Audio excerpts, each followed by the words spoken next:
Hi, I'm Jeremy Callaghan and I'm the principal at Emerald North State School. I attended the workshop today and I thought that it was very useful. It was really nice to see such engagement throughout the day. There wasn't a moment where nobody was sort of feeling a bit bored or a bit repetitive because the content was so relevant in 2025 and how classrooms and how education is changing.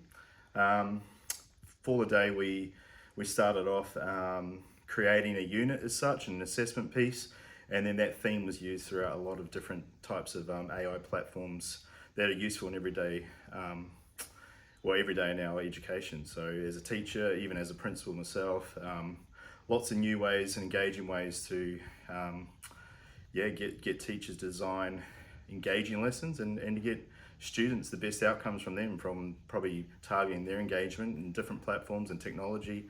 Yeah, it was just really useful. So I appreciate BMA and Joe for organising the whole day and event to come out here in rural Queensland and Emerald, and I look forward to other opportunities that may bring themselves about and we can develop our skills even further in artificial intelligence.